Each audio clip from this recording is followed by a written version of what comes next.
I selected this room to film in because it's a theatre, but you still have to go under the ground to get into it. That is where stand-up comedy thrives. You're all on top of each other. We feel very close together. Also, it smells of piss. And that is just not a negative comment on the fine people that run this establishment.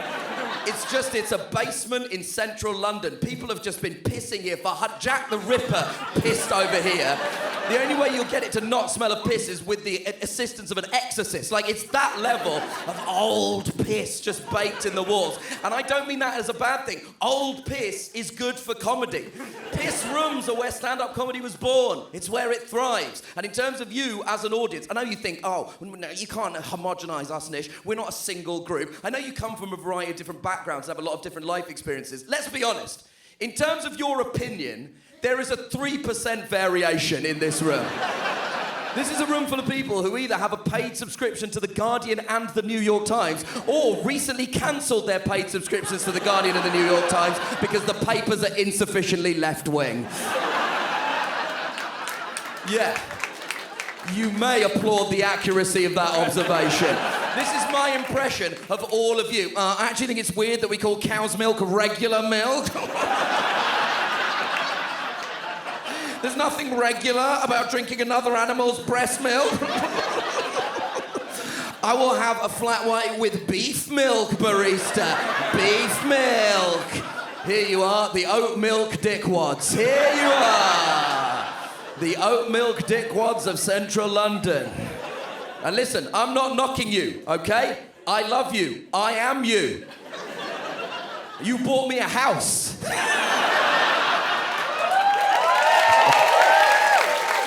On the mortgage application, I just wrote oat milk dickwads. They said no further questions.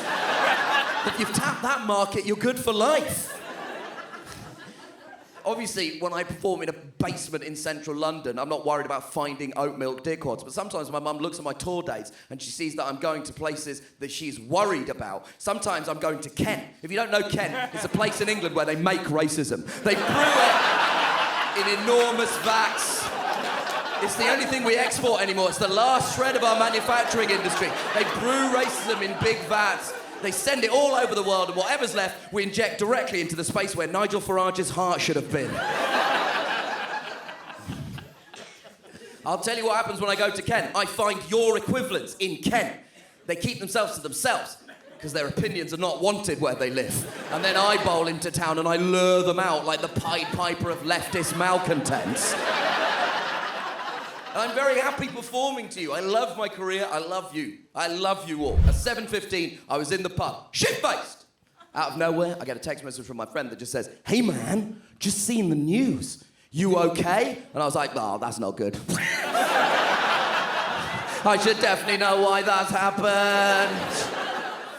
Here's what happened. Someone had filmed a section of the gig and passed that footage to the newspaper, The Daily Telegraph. They had put it immediately on the front page of their website. Now, this will not be an opinion that surprises you coming out of my mouth, but fuck The Daily Telegraph. And the reason I say fuck The Daily Telegraph is because I say fuck everybody that pretends to be a reasonable conservative. There is no reasonable conservatives left. They're a delivery system for extremism, right? It's fucking disgusting. At least the right-wing tabloids are just open with the fact that they're completely unhinged. If you open a right-wing tabloid now, it's just like, refugees are putting dog shit in soup cans. And it's really like, yeah, we agree. But the Telegraph is still like, we're reasonable conservatives. The fucking Telegraph, the fucking Wall Street Journal, it's the same goddamn shit. It reminds me of men's magazines that were around in newsagents when I was younger. They used to be magazines aimed at heterosexual men, and they had women on the front of them in their underpants, because we used to have to print out the whole internet. And some of these magazines were very clear in their intent. There was like Playboy and Hustler and Nuts and FHM, and their vibe was very much tits. Then there was GQ magazine, whose vibe was very much this.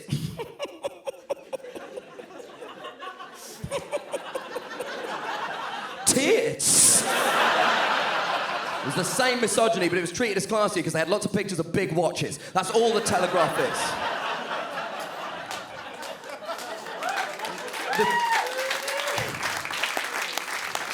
The Telegraph fired a starter pistol in an unhinged race to write about this incident. In the 24 hours after some bread fell near me, Over 20,000 words was written. 20,000 words. Why the fixation? Well, I have a couple of theories. One, there's a lot of basic racism at work. There's still people in white countries who believe that our opinions count for less and we should not criticize the governments because we don't belong in these countries. The person who wrote the article saying that I was biting the hand that fed me also wrote an article about the Squad, the colloquial name given to the American Congresswomen Ayanna Pressley, Rashida Tlaib, Ilhan Omar and Alexandria Ocasio-Cortez. He said that those women needed to show more gratitude to their host country.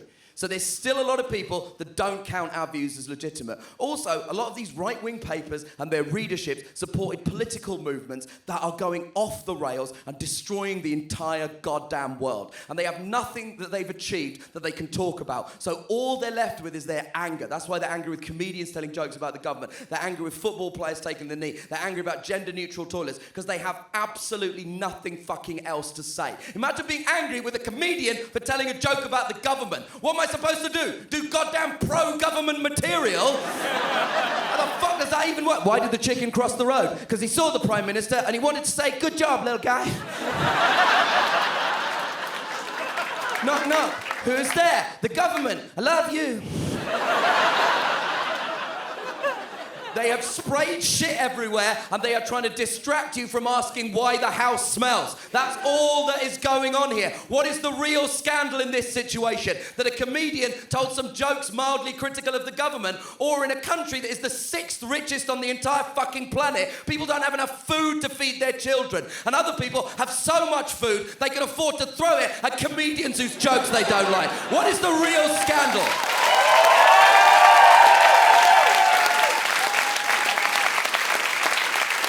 Now, what happens in the 24 hours after something like this happens is that it starts being covered in the papers. Then it goes to the fringe, right-wing lunatic websites. Then it goes to the real fringe. They're like mad Nazi YouTubers, right?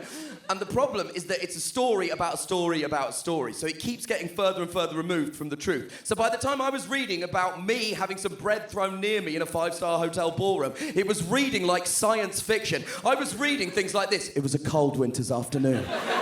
A group of humble, white working-class Brexit voting coal miners had assembled at a nearby shack in London's poverty district. Their aim to have a traditional white working-class English Christmas lunch of offal and balls of their own mashed hair and tears. In strode Nish Kumar, the English Fidel Castro.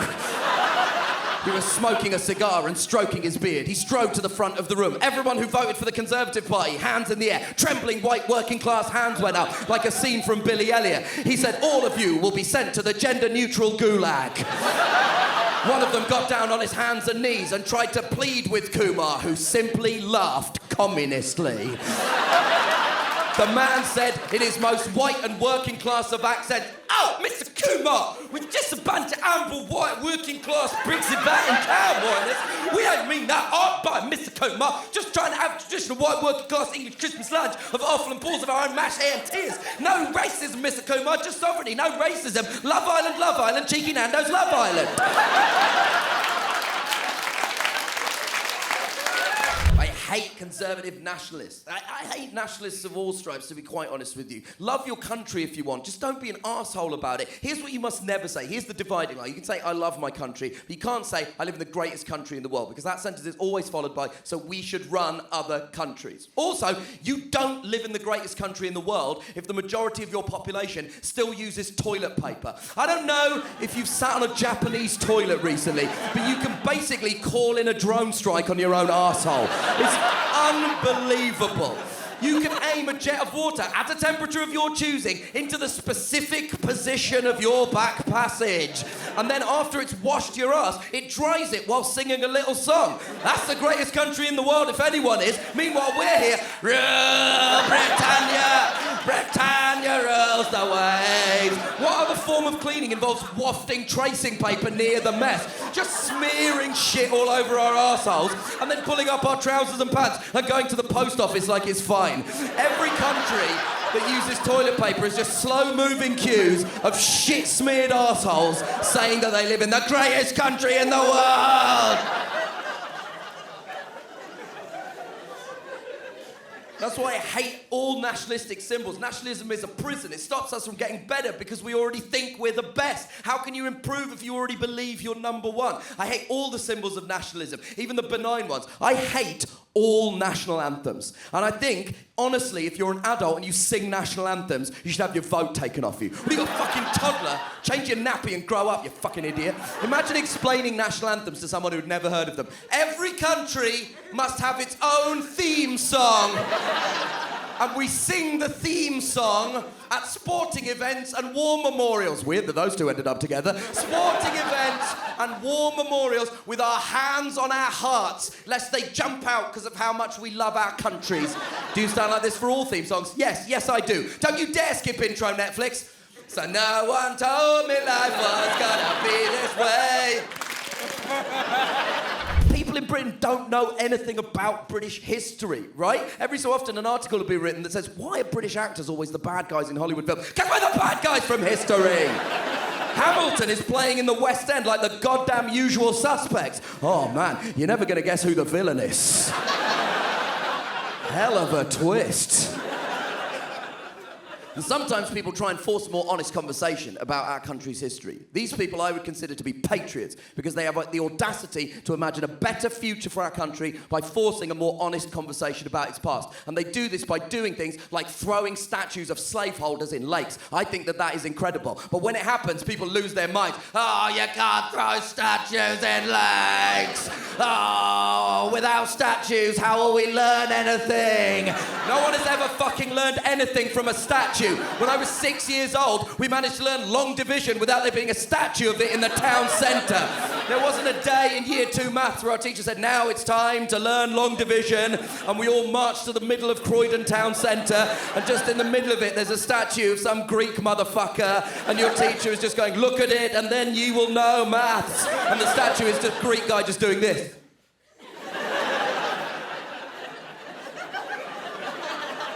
And your teacher says, there's Euclid carrying the remainder.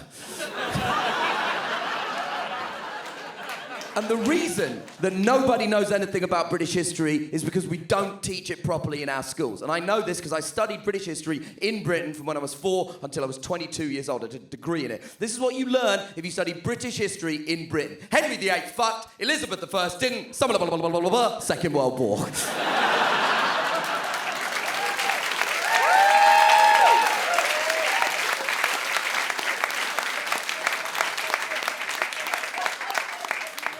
Get to the part where we were the good guys! This empire is a real buzzkill. Now, the big problem is that by the time you get to this stage, the thing that is also coming in is the death threats. Now listen, it will not be a surprise to any of you to know that people in the public eye get death threats. It also won't be a surprise for you to know that the number of death threats you get is multiplied exponentially by the number of factors that diverges you from what we as a society deem to be the norm. What do I mean by that? You know what I mean by that. Rich, white, cisgendered, heterosexual, able-bodied men. If there's any in tonight, congrats, my brothers, you won history. And that's not to say that those people don't get death threats. They do. It's just the number of death threats you get is multiplied by any adjective you can put on the front of your name. If you're poor, then you get, that's your factor. I'm actually all of those things. I'm a rich, straight, able-bodied man, but I'm brown. So brown is my factor, right? You understand that a Chinese, disabled, transgender lesbian, every one of those things would multiply the number of death threats that person receives. And obviously it's very easy for us to get death threats now because we all have social media and we've got an open sewage door that is just piling into our lives, right? And we all need to get off social media. For some of us, it would be good for our mental health. For others of us, it would stop us from being radicalised or buying shit we don't need. For others of us, it's about basic human dignity. I say this with all love. If you are 30 years old or above, you must delete TikTok and Snapchat from your phones as soon as the show is over. You must delete it for reasons of your own dignity. I know a 36-year-old on TikTok. Why are you on TikTok? You're 2 whole people who can vote. You're 36 years old. No one needs to see you lip-syncing to Megan Thee Stallion. No one needs that. Everyone over 30 on Snapchat is a sex pest.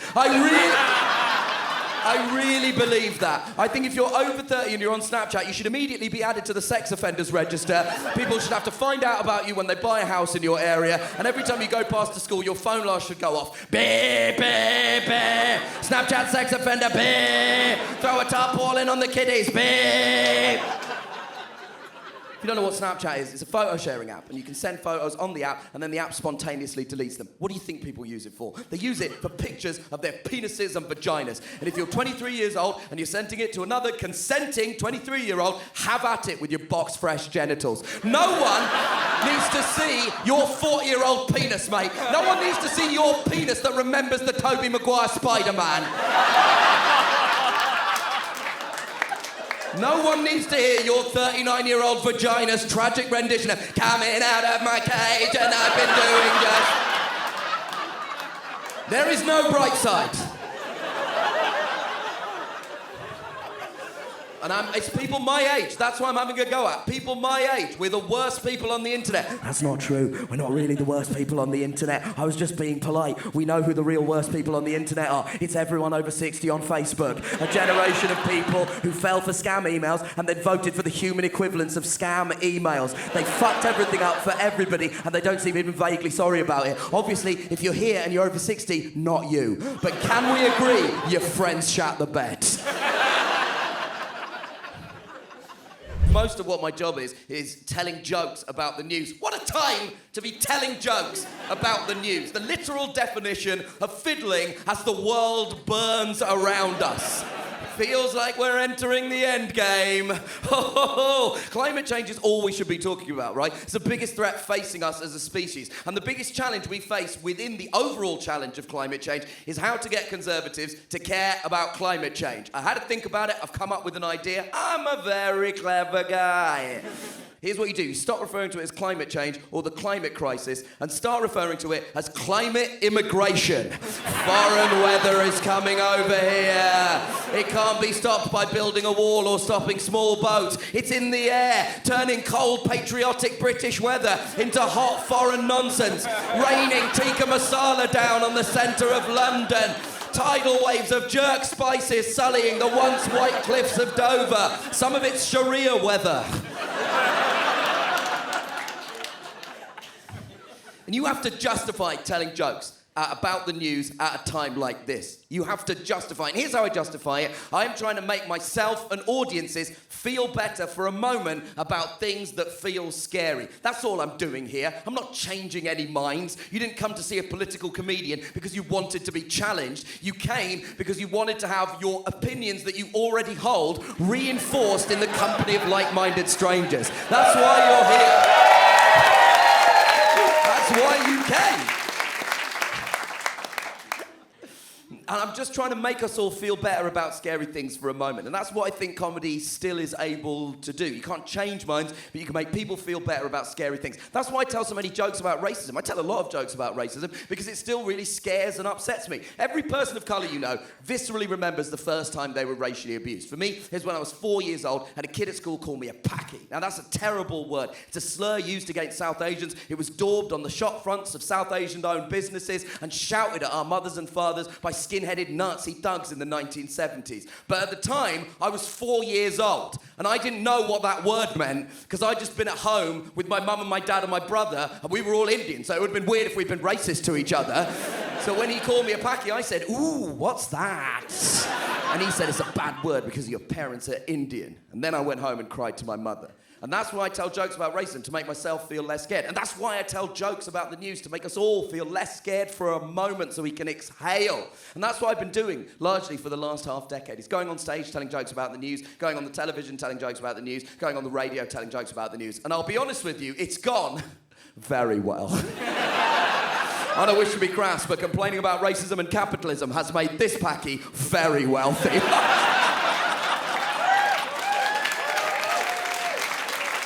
What a wealthy little Paki. Go on stage, fuck you white man, cha-ching, another for the Fabergé egg collection. I love being a rich fat Paki.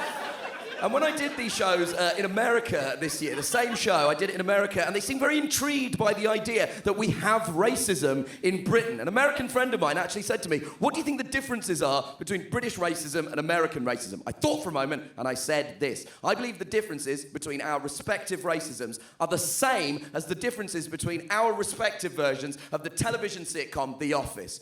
British racism, like the British office, is subtle. It's in the pocket. A lot of the time, it's more about what's not said than what is said. American racism goes on because it has an infinite budget, and the longer it goes on, the more it is starting to feature increasingly incoherent celebrity cameos. But crucially, as with racism and The Office, we fucking invented both, okay? The British invented racism, we invented The Office. Fuck you, the Steves, be ye Bannon or Carell. And so look, I got a very nice career. I make jokes about the news. I've done very well out of it. There's only one problem. Sometimes when people talk about stand-up comedy, they compare it to jazz music. Now, I think this is largely bollocks, with one exception. I'm on this sort of mental health journey now, which a lot of us are on. And it's, you know, it's nice. You sort of learn stuff about yourself. And I was really trying to work out why it is... My therapist is so patient. She just put up so many stupid questions from me. But I was trying to ask her why it is she thinks that I had this PTSD episode. And she said, listen, you're on the end of quite an unpleasant, racialised hate campaign in the press. People sending you death threats. That's going to leave a mark. But she said, separate to that, I really think you need to embrace the fact, for your mental health journey, that you have always had some level of mental health problem. There's always been some level of anxiety and depression in your brain. That's the way you're wired since you were a teenager. And I said to my girlfriend, hey, can you believe she said I've always been mentally ill? And she said, yeah. Yeah, I can, mate. And I said, why'd you say that? And she said, can you remember what you were like when we first started going out? Now, the truth is, I can't. We've been together for 10 years. We're not going to get married because she has a feminist objection to the institution, and it turns out oat milk dickwads move in pairs. But we have been together for 10 years. Or as she keeps saying, enough. She keeps saying, enough now, innit? It's enough now. And I keep saying, what are you going to do if we break up? What am I going to do? We've been together for 10 years. We got together when I was 27 and she was 23. Neither of us had a relationship before this. At this point, we are each other's first and only loves. Our relationship now is like a prison sentence that we both served together. And if released from it, statistically, all we're likely to do is re-offend to get back inside. Side note, if we do get married, those will be my vows. She said, can you remember what you were like when we first started going out? I said, what do you mean? She said, you couldn't sleep. Do you not remember that? You just wouldn't be able to sleep for days, weeks, months if you had something going on in your work life, something going on in your personal life. Now listen, I've been in a relationship for 10 years. This is the only thing I've learned. And it is only one thing. If there's two people in a relationship, regardless of the sexual orientation of the gender identity of those two people, one of you is good at sleeping and one of you is bad at sleeping. And every time that happens, exactly what happened on the front row happened here, where she just turned and looked at him. The speed at which you two turned to look at each other, it was almost as if you'd planned that before the gig. Also, it's pretty funny because you look like I drew audience members of mine. This guy's wearing a Spider-Man t-shirt and he's an adult. That you could not be more in the middle of my core demographic. Every time I see a couple react like that, where you look at each other and you relate to the material, you know what dawns on me? It dawns on me that finally, after 15 years of doing stand-up comedy, I've got one workable piece of observational material. Because my comedy's great. It's not relatable. I can't come out here like Jerry Seinfeld and say, hey, what is the deal when someone throws a bread roll at you and you become the figurehead of a conservative hate campaign? But this, you guys really related. Which one of you is good at sleeping and which one of you is bad at sleeping? I'm good at sleeping. Yeah, not a scientific study. I will say this, every single time I've asked, I ask in the open-ended way, which one is good at sleeping, which one is bad at sleeping. The person who's good at sleeping always goes, I'm good at sleeping! Oh, I'm so good at sleeping! Look at how well rested I sound! Meanwhile, the person who's bad at sleeping is just sat there going,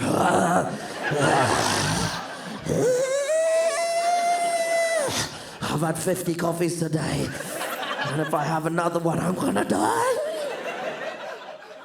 Listen, you piece of shit. You're not better than her, and you're not better than me. People who are good at sleeping, you're not better than us. You don't have less anxiety than us, either. You just process it at a different time of day. My girlfriend walks around all day like this. I can't believe I said that. I can't believe I said that. I can't believe I said that in 1997. I can't believe I said that. Then it's time for bed. It's like someone flips a switch and she powers down. I walk around all day like this. I'm niche and I'm great. I'm niche and I'm great. Woo! I'm Nish, and I'm great. Go to the supermarket. I hope you die. I'm Nish, and I'm great. Whap, bam-a-loo, wow, lap, bam, bam. Then it's time for bed, and all I can think is, I've got to read Tess of the Durban. When I was 4 years old, my mum said, if somebody's raises you, get on with your life. You show that you're a better person than by living well. But for some reason, I couldn't move on from this. I was not okay, even a year later. Full disclosure, I didn't know that I wasn't okay. My girlfriend said, hey, I don't think you're okay. I said, why do you say that? She said, you cry a lot. Inside Out is a sad film, but not when you're a 36-year-old man who's seen it 5 times before and is now just reading the Wikipedia plot synopsis. She said, you need to see a therapist, and I refused, which is so hypocritical of me, because I do so much work for mental health charities for free, because I'm a fucking great guy. I might be the best man that's ever lived. Sometimes the charities say, we have a fee, we can pay you. I say, no, the crazy people need it. And the reason they always want me...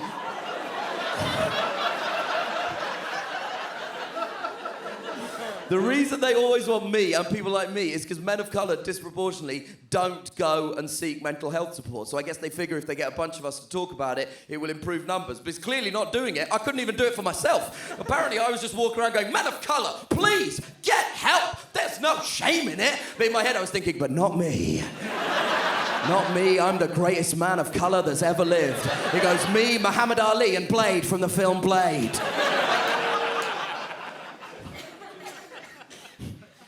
Eventually, in a pincer movement between my girlfriend and the comedian and actor Brett Goldstein, my dear friend, they tricked me into going to therapy. Brett emailed his therapist with me CC'd in, and the email just said, this is Nish, he needs help. And then, having been unwilling, I was uncooperative. For the first 3 weeks, she'd sent me homework and she'd say, have you done the homework? I'm like, no, I haven't fucking done the homework. I'm not here to work, I'm here to be worked on. Cast your spell, mind witch.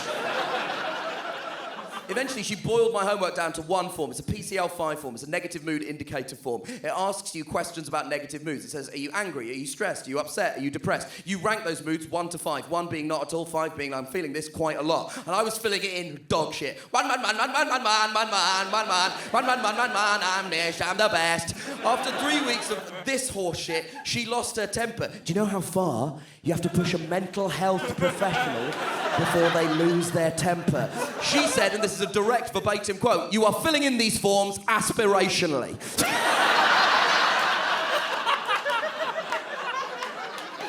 I am asking you how you are feeling, and you are telling me how you wish you were feeling. I said, why is that a problem? She said, what do you think I'm treating you for? I said, I don't know, man, bad vibes. I don't know, like, my vibes are suboptimal. She said, I'm treating you for post-traumatic stress disorder. You are exhibiting classic symptoms of PTSD. And when she said that, my first thought is something I will always be embarrassed by. My first thought was, oh, Kumar, you fucking pussy! Ooh, I got a shell shock from a BAP. Now, the reason that I thought that is my understanding of PTSD was fundamentally flawed, based as it was on some films and that one West Wing episode. All that happened is that I believed the death threats. I believed that that was going to happen, and I'd internalised the trauma of that threat, and I was constantly reliving it. So 5-6 times a day for a year, I was imagining what was going to happen when I was assassinated, right? And I didn't realise that that was weighing down heavily and fundamentally warping my entire personality. Now, for some reason, as soon as she said PTSD, something snapped in my head, and I was like, oh, I need to take this seriously. It's a very mild case. Soldiers have it severely. Historic victims of childhood sexual abuse have it severely. I've got the PTSD equivalent of scraping your knee, but if you don't deal with a scraped knee, it can really fuck up your life, right? And now I'm in it and I feel much better. It's been a really helpful process for me. And I go to therapy every single week. And I'm embarrassed by my reluctance. If I was trying to make excuses, I would say I wasn't really brought up in a therapy supportive culture. I was born in England in the mid-80s. And if you remember England, now we're all like, yeah, we should talk about our mental health. In England in the fucking 1990s, if someone said, hey, should we talk about our mental health? Someone else would say, why don't you shut the fuck up and drink some gin, you cunt? Like, that's where we were at with it. Also, I'm Indian. My parents are Indian. And that's not really a culture that has been historically supportive towards chats about mental health, man. You can't go to your Indian parents and say, should we see a doctor about my mental health? Because they'll say, no, we don't see doctors. We be doctors. But those are just excuses that I'm making because I was reluctant to do it and I'm embarrassed by that, right? And now that I'm doing it, she says things to me that challenge me and make me think about the world in a different way. Sometimes she says things and I have no way of answering them. Like she said this to me. She said, you seem to have a very low opinion of yourself. Now, I ask you, oatmeal dickwads of the piss room, how is it possible as a human being to not have a low opinion of yourself when you know all the things you've thought? How is it possible to not have a low opinion of yourself? How do you do that? When you know how many times on any given week, because someone is being slow in the queue in a supermarket, you think, I hope you fucking die later. I hope you fucking die, and I hope the way you die is you get run over by a bus filled with all your family, so they never process the shame of murdering you flat as a pancake, you 6 items in the 5 items or less queue cunt. Can't you read? You know all the lies you've told, not just the big lies, the small lies that you tell every day, that your brain tells you off for telling as you're telling them. Why are you telling people you've read Tess of the D'Urbervilles? You never read Tess of the D'Urbervilles. Why does it matter if you've read Tess of the D'Urbervilles? What are you going to do if someone says, what is the plot of Tess of the D'Urbervilles? Oh, there's this girl Tess, and let me tell you, this bitch is off the D'Urbervilles.